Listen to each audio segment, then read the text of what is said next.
Hey strangers, this week our topic is travel, and I kind of have a love-hate relationship with traveling. So this week we're talking about traveling, and I didn't know quite what I want to do with that. I didn't know if I wanted to do a tip list or something, or like just talk about traveling experience. Personally, I have done a lot of traveling in my life. I have been to almost all 50 United States, and I have been out of the country before. Not a whole lot is outside of the country, but I want to fix that. Like, I have a very big want to go and see places like Ireland and England and New Zealand and other places like that. I mostly want to go see places that are very, very green and have beaches, because I like seeing really green places, and I like seeing beaches, and the fact that there are places on this earth that are both and not like quite an island make me very happy. So that's why I want to go see them. Not to mention, like, New Zealand has penguins on their beaches. How awesome is that? I guess I should explain why I have like a love-hate relationship with traveling. And I think most of it is just like the method of getting from one place to another.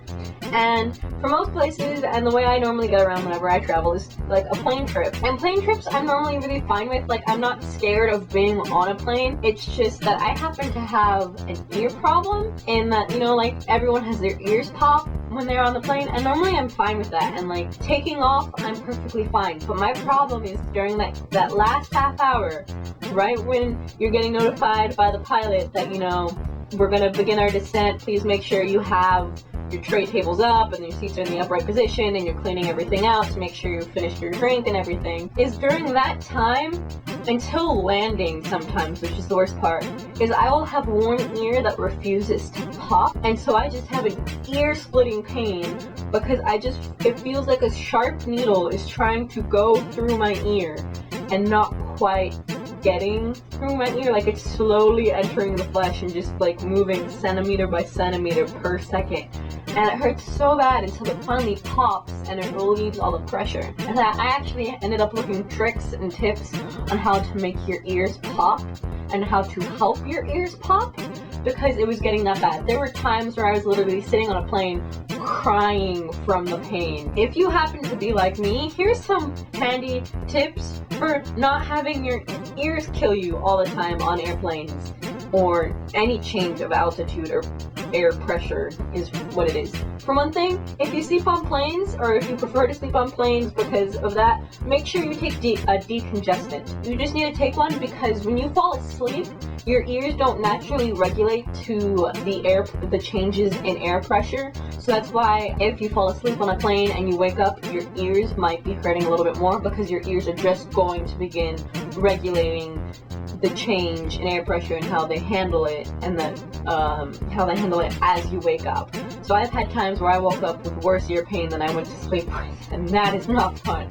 So definitely make sure you take decongestants. Or if, like, you don't fall asleep and you're just having the ear pain, these are a few handy tips. One, chew gum. Have pieces of gum, and you'll see some people travel always with pieces of gum, because yawning can help too, and looking upward and just kind of rolling back, because then that also causes your ears to regulate the amount of pressure they're feeling. And the last one is one that I kind of use as a last resort, because it's not necessarily really good for you to do. You kind of hold your breath for a second and you plug your nose and you blow out, like you blow out like you're trying to push out the air from your ears, kind of thing. Like, you're blowing out from your mouth, obviously, but like you feel the pressure in your ears, and that can occasionally help to get the ears popped. But I found that, like, looking up and making sure I take the decongestant and chewing gum helps a lot more in handling the pain and finally getting my ear to pop than it used to before. So that's my kind of handy tips. But yeah, that's probably the worst part about it for me on airplanes. I don't get annoyed with babies on the plane. Like, I just kind of like zone out whenever there's babies on the plane. I don't get annoyed by the pet, and the only time I really get annoyed is if it's both of them and they're in near proximity to me, and it's not necessarily from them, but it's also from the people that you hear like groaning or making snide comments about why you were smart enough to bring your pet and or child on a plane. Like, there's a reason someone had brought their pet or brought their kid on the plane. Can you just leave it be? Yeah, we all had to deal with it, but we're not all as vocal as you are. As far as like spending time and like being in airports and stuff, I just tend to make sure I have lots of things to do, so that way it doesn't feel like I'm quite not doing anything and I'm just kind of waiting.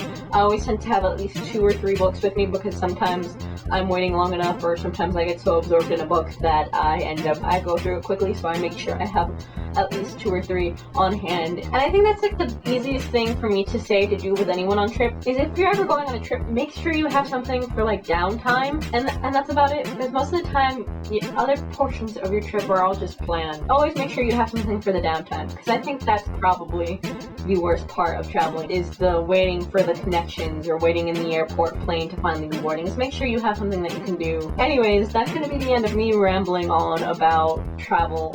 So you guys let me know what your favorite mode of trip is, because I know I've been on road trips and I've been on a plane, and I think depending on the experience and like where you go, I think road trips are some of the best experiences you can have. Like if you have the time, I like road trips. So you guys let me know in the comments below what your favorite kind of way to get around on trips is, and I will talk to you all next week. Until then, see ya.